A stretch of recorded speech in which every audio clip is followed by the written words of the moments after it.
자, 이제 이어서는 오늘 유튜브에 댓글 달아주신 분들 중에서 저희가 1차로 댓글 상담 도와드리겠습니다. 첫 번째 종목은 바이넥스인데요. 바이넥스는 22,500원에 매수하셨고 비중은 10%라고 하십니다. 대응 전략이 궁금합니다. 라고 질문 주셨습니다. 22,500원. 사실 다행이에요. 네.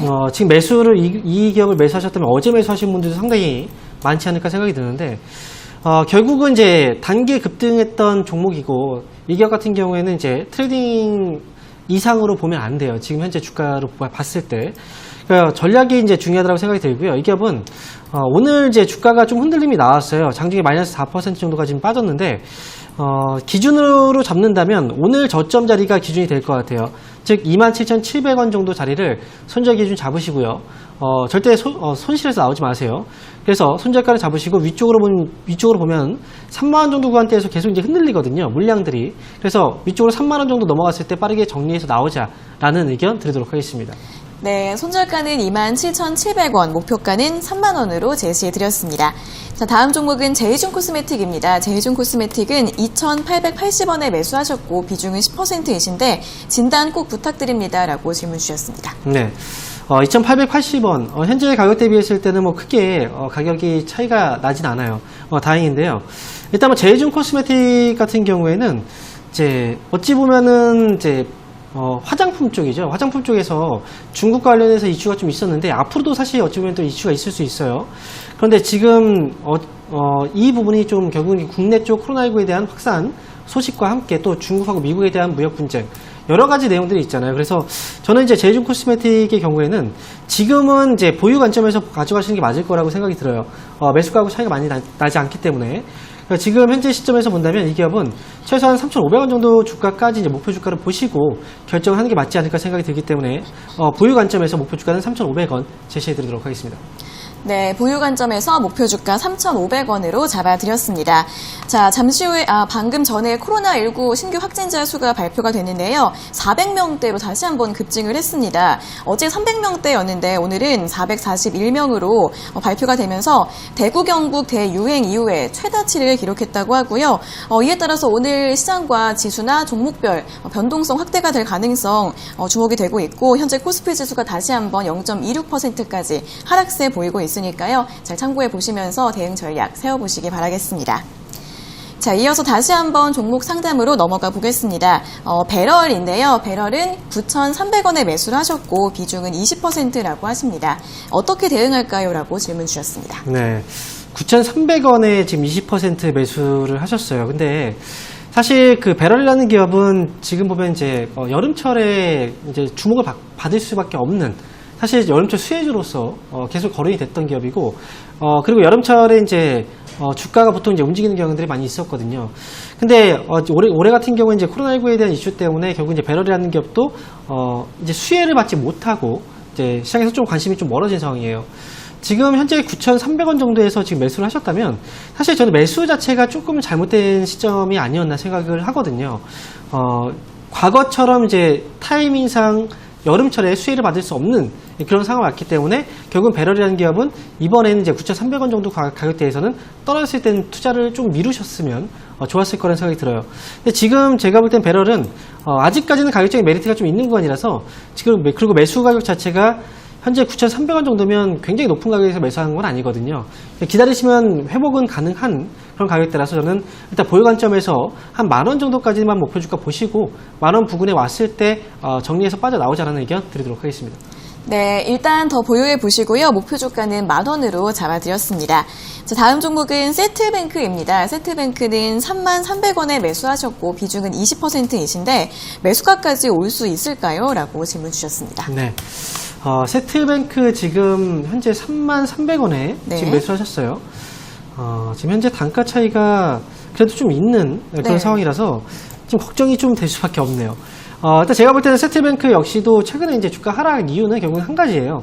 시장 하락의 영향이었고요. 오늘 같은 경우에도 사실 신규 확진자 수가 좀 많이 나오긴 했어요. 그래서 시장이 조금 이제 흔들리고 있는 모습인데, 그래서 이제 뭐 다른 종목들도 마찬가지입니다. 세트뱅크도 포함해서 모두 주가가 좀 약간 출렁거리고 있어요. 하지만 주가가 회복될 수 있느냐 없느냐의 문제를 본다면 결국은 이제 하락했던 부분은 어느 정도 회복이 될 수 있다라고 생각을 하거든요. 저는 세트뱅크 역시도 지금은 이제 당장 정리할 시기는 아니고요. 다만 이제 주가가 반등이 나왔을 때 이 기업 같은 경우에는 28,000원 정도까지만 일단 보시고 28,000원 왔을 때 주가가 또 힘없이 조금 흘러내리는 이제 모습이 나오게 된다면 그때 정리해서 다른 종목으로 교체하시는 게 오히려 맞지 않을까 생각이 들어요. 그래서 이 기업은 28,000원 정도 왔을 때 정리 후 다른 종목으로 교체하자라는 의견 드리도록 하겠습니다. 네, 28,000원대까지 보시고 탄력이 약하다면은 매도하신 다음에 다른 종목으로 교체하시는 게 좋을 것 같다라는 의견 제시해드렸습니다. 자, 다음 종목은 현대건설입니다. 현대건설은 33,600원에 매수하셨고 비중은 60%이신데 부동산 정책을 보고 매수를 하셨다고 합니다. 대응을 어떻게 하면 좋을까요? 현대건 지금 사실 지금 시기에 건설주를 매수하는 건 좀 위험하다고 저는 생각을 하거든요. 이미 이제 건설주들이 바닥이라는 인식도 분명히 있고 더 빠질 게 있을까라는 생각도 하시겠지만 주가가 이제 한번 힘이 없고 계속 빠지기 시작하면은 과거의 어떤 기업과는 분명히 다른 흐름이 나오게 돼요. 건설주 같은 경우는 경기에 특히나 민감한 사업 부분이기도 하고 정책적인 부분에서도 사실 뭐 지금 기대할 수 있는 정책들은 사실상 뭐 크지 않아요. 저는 현대건설의 경우에는 매수 가격이 33,600원 정도면 그 정도의 가격대는 분명히 회복이 될 수 있는 가격대거든요. 매수가 회복이 됐을 때 빠져나오자 저는 이런 의견으로 말씀을 드리고 싶기 때문에 매수가 왔을 때 정리하시고 다른 종목으로 교체해서 가자라는 의견 다시 한번 말씀드리도록 하겠습니다. 네, 요즘 건설주 매수는 조금 불확실한 면이 있기 때문에 매수가까지 올라왔을 때 매도하시는 게 좋을 것 같다라는 의견 제시해드렸습니다. 잘 참고해 보세요. 자, 이어서는 2차 유튜브 댓글 상담으로 이어가 보도록 하겠습니다. 첫 번째 종목은 현대로템인데요. 현대로템은 31,000원에 매수를 하셨고 비중이 10%이신데 지금 추가 매수해도 될까요? 라고 질문 주셨습니다. 사실 뭐 대북주라고 얘기를 하는데 이제 이 관련 종목들은 지금 투자에 대한 적절한 시기는 분명히 아니거든요. 지금 매수하신 가격이 18,000원대, 지금 10% 정도 비중이신데 제가 볼 때는 아직까지 주가 조정은 끝난 게 아니라고 생각이 들어요. 그래서 지금 당장 추가 매수를 하지 마시고요. 차라리 조금 더 기다려보시는 게 어떨까 생각이 들어요. 만약에 현대로템이 14,000원 아래로 빠지게 된다면 그때 추가 매수에 대한 고민을 좀 해보시는 게 좋을 것 같아요. 지금 이 가격 아래로 빠지지 않는 상황에서는 추가 매수하지 마시고요. 보유하고 있는 물량만 좀 지키면서 가져가셨으면 좋겠습니다. 그래서 저는 추가 매수는 하지 말자는 의견 드리도록 하겠습니다. 네, 조정이 더 있을 가능성이 있기 때문에 지금은 추가 매수하지 않는 게 좋을 것 같다라는 의견 드렸습니다. 자, 다음 종목은 더 좋은 비지온입니다. 더 좋은 비지온은 107,500원에 매수하셨고 비중은 54%이신데 진단 부탁드립니다라고 질문 주셨습니다. 네. 더 좋은 비지온이라는 기업은 사실 제가 굉장히 좋아하는 기업이기도 해요. 이 기업 같은 경우에는 제가 이제 과거에 정말 오래됐는데 뭐 2015년 전이죠.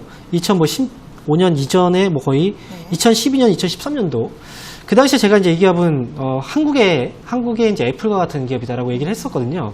그만큼 클라우드 사업에 먼저 진입을 해서 사실 뭐 시장에서 많은 이제 불확실성도 있었지만 그럼에도 불구하고 이제 진출을 해서 성공을 했어요.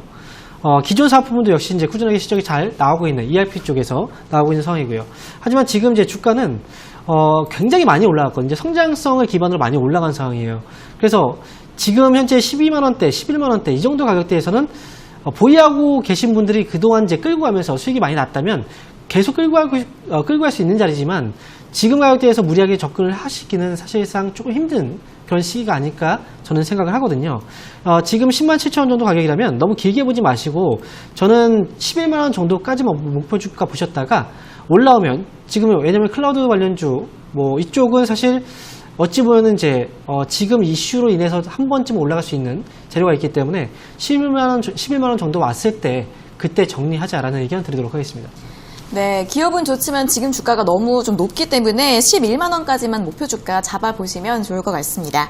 자, 이어서 다음 종목은 LG입니다. LG는 92,200원에 매수하셨고 비중은 10%이신데 진단 부탁드립니다라고 질문 주셨습니다. 네, 사실 LG도 주가가 많이 올라갔잖아요. 네. 근데 왜 하필이면 지금 고점에서 다 손실이 나 있을까? 이게 참 너무 아쉬운 거예요. 네. LG도 이제 일전에 상담을 좀 해드리면서 이런 말씀을 드렸어요. 이제 7월, 8월 올라갔잖아요.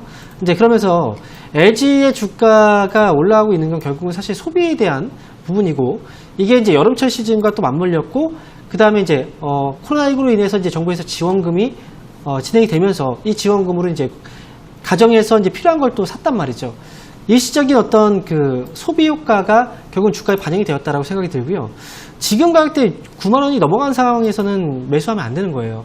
저는 이 기업은요, 대응을 좀 잘하셨으면 좋겠어요. 그래서 지금 손절가하고 목표 주가 드릴 테니까 잘 기억하셨다가 대응을 좀 잘하셨으면 하고 말씀을 드리도록 하겠고, 이 기업은 83,500원 정도 손절가 잡으세요. 83,500원 손절가 잡으시고 올라오게 된다면 9만 원입니다. 네, 9만 원 넘어가면 그때 정리를 하시는 걸로 그렇게 말씀을 드리도록 하겠습니다.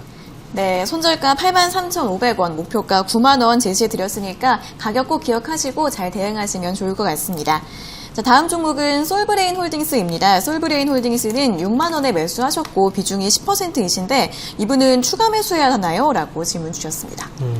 6만 원에 매수를 어떻게 하셨을까 참 저는 좀 궁금해요. 6만 원에 매수할 수 있는 시기가 있었을까? 아마도 지금 이제 회사 분할 이후에 주가가 한번 네. 크게 올라갔거든요. 그리고 빠졌을 때 아마 이때가 아닌가 생각이 들어요. 양봉을 살짝 잡아줬을 때. 제가 볼 땐 지금 이 기업은 추가 매수하기 힘듭니다. 네, 추가 매수하기 힘들고요. 아직까지 하락이 잡히지 않았어요. 저는 이렇게 급등했다가 빠지는 종목들 다시 한번 2차 상승을 좀 노리고 들어가시는 분들이 있는데 만약에 2차 상승이 안 나오게 된다면 지금 같은 상황이 발생할 수 있습니다. 더 이상 늘리지 마시고요. 흐름이 확실하게 잡혔을 때 들어가세요. 차라리. 그래서 이 기업은요. 기다리셨다가 이제 이전 고점 자리 가격대가 56,600원이에요. 56,600원 위쪽으로 차라리 올라가는 걸 확인하면 그때 추가 매수 한 10% 정도 해서 단가 낮추시고 그 다음에 본전 왔을 때 빠져나오시는 걸로 그렇게 말씀드릴게요. 지금은 추가 매수하지 말자라는 의견 드리도록 하겠습니다. 네, 지금은 추가 매수하지 마시고요. 오히려 56,600원까지 올라가는 게 확인되면 그때 하셔서 매수가에서 매도하시라는 전략 설명해 드렸습니다. 자, 다음 종목은 GS건설입니다. GS건설은 28,900원에 비중은 20%이신데 어떻게 대응하면 좋을까요? 라고 질문 주셨습니다. 앞에서도 이제 현대건설에 대해서 얘기를 해드렸잖아요. 네. 건설주를 매수할 시기는 아니에요.